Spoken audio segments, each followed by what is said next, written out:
Greetings, vinyl community, Earthlings. I've just beamed into downtown Buffalo. Well, I was already here. But anyway, that's my coordinates today for a Friday Cheers. So I was just going international today. Did that inside. When it came outside here, I thought I'd catch some sun, but it's Buffalo, so it's like a reverse snow globe here in the summer. 1 minute, it's like perfect. It's 85, and then we're getting a little humidity, but it's perfect for the Hawaiian tropic. You know, get the oil, SPF 0, and get a tan. But no, the skies are getting a little unsettled. Anything can happen here, but I'm out here. I thought I'm gonna make a video anyway, right? So anyway, I set up a high-end tripod. See here, right? Some flower pots and a piece of concrete. Hope that doesn't fall on my foot, or we'll be taking a trip to emergency on a Friday Cheers. That's no fun. So anyway, high-end tripod outside, doing it on a Friday Cheers here. Let's recline this lawn chair, babies. So anyway, yeah, I was going international with this guy, my friend Jack. He's over at the Vinyl Voyage because he's having a voyage in vinyl. He's doing it all. So anyway, he's also having this great trivia contest. I'm trying to get that thing straight. It's brutal. It's like physics. So anyway, this contest, I had to face off against this guy. So Jack's over there in Scotland, and there's Gavax Man Spins. He's over in England, almost neighbors with David Atkinson and some other cool people, I guess. And there he is, and he's at 839,000 subscribers. I mean, tonight we could do it. Let's get him to 840,000 people. Just everybody go over there and subscribe and just, yeah, get him there, 840,000. Yeah, what's Vinyl Voyage? My friend Jack, yes, the host here for this trivia. It's a trivia bonanza. I think there's like 14 contestants. I got blown out in the first round with Gavax Man Spins. He totally cleaned my clock. It was like calculus, man. And the professor here, he was doling out some serious math problems that couldn't be solved. I thought a lot of the answers were Julio Iglesias. I could contest those answers, but you got to watch and you can check it out for yourself. Really tough questions. A lot of thinking for a Friday afternoon. So now I'm relaxing out here at MGK Estates. So anyway, yeah, we're gonna have a party here in July. All right. So what else is going on? Oh yeah, this guy. Speaking of subscribers. One of the first channels I ever watched in the vinyl community. Of course, yeah, he's at 2.5 million. It's Rob Walker, Let the Music Play. You know, Rob would always have the annual vinyl tag, do the questions. It was a great way to get to know people. And I got to know other people just through the Rob Walker vinyl tag. So Rob is celebrating his 200th video. He's celebrating by buying another Smiths album. Him and Embryonic would be just thick as thieves, man. They just telling Morrissey stories and stuff. People that like the Smiths, they do that kind of thing. Anyway, Rob's blowing away. He's on his way to a Morrissey concert. Anyway, there he goes.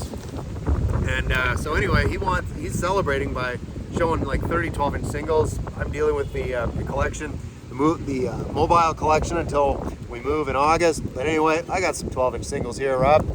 And yeah, forgive me if you've seen some of these before. But anyway, what's that Smith song?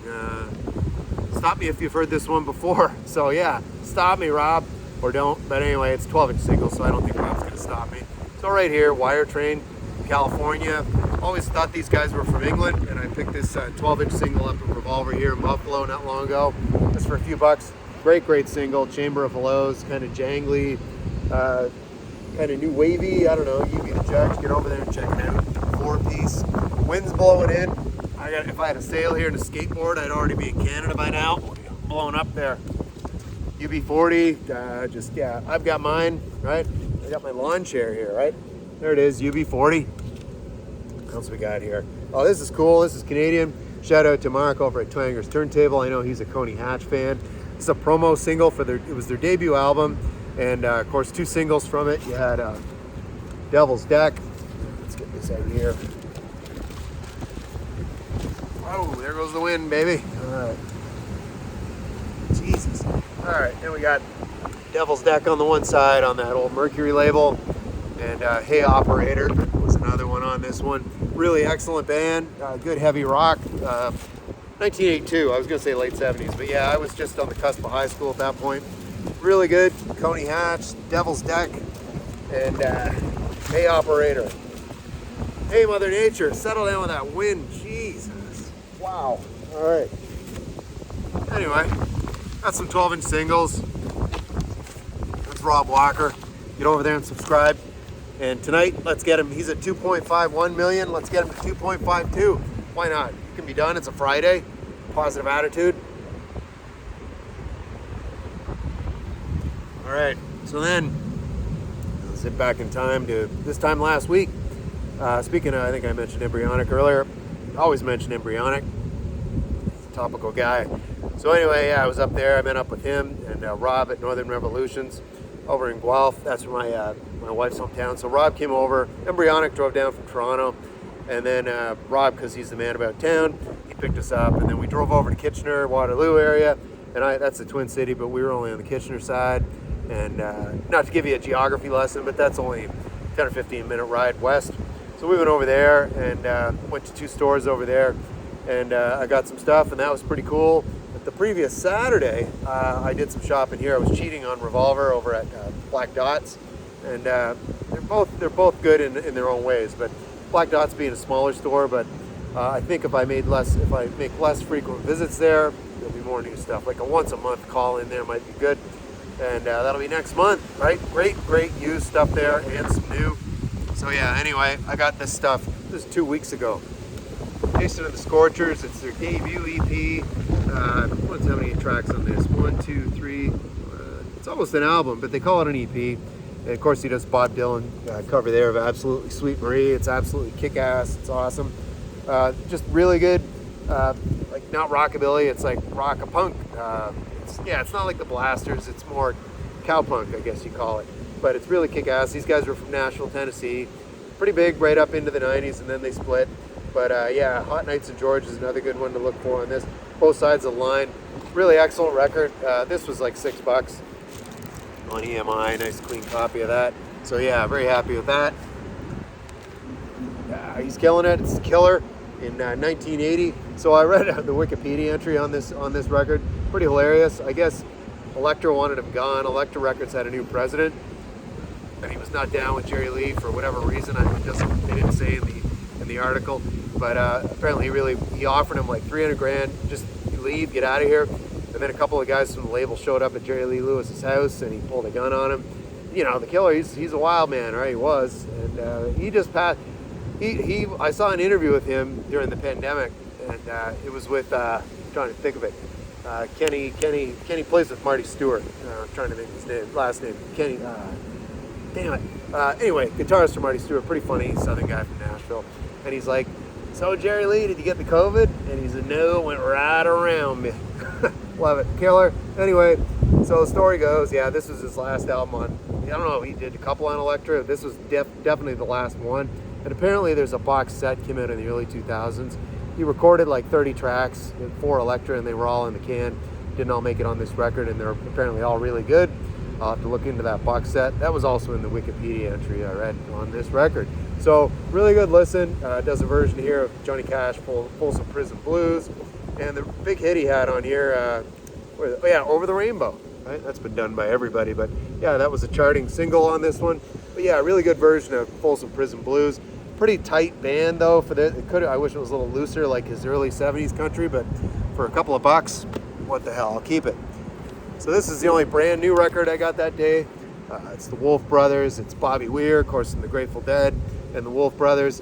Don Was involved in this. So this band formed around 2017 while Bob Weir was simultaneously doing Dead and Company, right? So anyway, yeah, and I'll talk Jeff Chimenti that plays keyboards and Dead and Company plays on the Wolf Brothers. So this was like 2021. Yeah, 2021 is better said. And it's live in Colorado. This is actually, I don't know if this is at Red Rocks. Let's see. Let's dig in and find out. So anyway, yeah, all the liner notes on the inside here. Yes, Red Rocks Amphitheater. Where is it here? Red Rocks Amphitheater in, I'm having a hard time seeing the light here. But anyway, you get it. Anyway, that's where it was. It was at Red Rocks. So, double LP set. The way to describe this, he had a couple other projects, Bob Weir, like Rat Dog. It's really watered down, Grateful Dead, pretty relaxed. Of course, he's playing the lead guitar here, and it's not John Mayer like in Dead and Company. Really good version here, by the way, of Big River. I mentioned Johnny Cash earlier. That's a Johnny Cash tune, and really cool version of West LA Fadeaway. There's a couple you could look up here. Yeah, you can see here it was also produced by Don Was. Don Was is I think he's still alive. He's not a was, he's an is, but huge producer, musician in his own right. Involved in everything, basically, for a while there. Well, a while there, not long ago, right? So this is 2021. So, yeah, anyway, what else? Another one here, yeah. Looks Like Rain. Really nice version of that. Here's the hype sticker. You can see. Yeah, it doesn't get blown away here. I'm gonna pack this back in, or it's gonna be gone with the wind. All right. Boom. So yeah, I got this. This was brand new, like I said, sealed. This was $22. Very reasonable. Very happy with it. And it's weird, a little weird when I hear Bob Weir play a lead on some of those Grateful Dead songs, but it gives it a little. It's kind of like Grateful Dead light, right? So anyway, like this cool light ABV beverage. It's Pabst Blue Ribbon. So yeah, I just got a couple of these new, call them beer foamies here in the States, or koozies, whatever. It's just like a foam thing. Keeps the beer chill on a hot summer day. If this rain doesn't blow in and blow me off the yard here. All right, what else do we have here? We got a couple more things. Third album from Dwight Yoakam, man, right? It's a man from the streets of Bakersfield. Speaking of which, there's a great cover on here with him and his mentor, Buck Owens, on side 2, doing that very song, Streets of Bakersfield. Buck was really getting on in years at this point. 1988, the release on this one, I believe, or 89. It's his third release. Buenas noches from a lonely room. Good night from a lonely room, babies. There he is. Yeah. Been watching some old WKRP Cincinnati episodes again. That's where I've been picking up that babies habit, because Johnny Fever used to do that whole, hey babies, you know. And a shout out to my friend Trevor at Flat Round and Spun. He probably remembers on Big Daddy Arthur Penhollow on WRF Detroit. It's Friday afternoon, baby. You'd say baby singular, not babies, right? You get the idea, right? It's Dwight Yoakam right here. Great honky tonk from Bakersfield. Well, he's originally from Kentucky and then out of Bakersfield, California. This is just really excellent. And Maria McKee's on this, so you might remember her from Lone Justice. She did those couple of Lone Justice albums. She was still pretty young at that point, and then a long solo career. She sings a duet on here with him called Send Me the Pillow. Right there. Yeah, and that's with Maria McKee on this. Really excellent. So this is a really good Dwight Yoakam record. This was $5. Great shape. Speaking of honky tonk, for Gary over at Physical Format Country, I know Gary likes the Whaler. It's Waylon Jennings. This one a little too country rock, but more 80s-ish, if that makes any sense. It's a little too polished, kind of like that Jerry Lee Lewis, a little too 80s production on it. But anyway, for a few bucks, I'll keep it. Just for the cover, he does Lucille. Great version of Lucille right here. And yeah, what else on here? No Middle Ground's okay. And then he does this medley at the end here with, yeah, it's Ramblin' Man and Don't You Think This Outlaw Got Out of Hand and Lukenbach, Texas. It's all mixed into that medley. Rounding that album, It's Only Rock and Roll with Waylon Jennings, right? So anyway, we're here. The party's going to be here. We'll see you July 19th. Do a Saturday cheers, right? Lawn chair. Hang out. We're downtown. And it's Friday, right? I got a high-end tripod. Life is good. So anyway, that's going to do it for Friday cheers. Get over there to my friend Jack. He's having a music journey. And he's going to post the live. It's like a game show, right? And it's me versus Gavax Man Spins. I lost, unfortunately, but it was fun. And yeah, and Gav says he might come to the party next year, so there's always that, right? Put that in your hat. So anyway, looking forward to seeing everybody in July once again. Can't stop thinking and talking about it. But anyway, whatever you're doing this weekend, hope to say the sun's shining now. It's bizarro world, right? Welcome to Buffalo, and you've had your weather report. So I'll do it for today.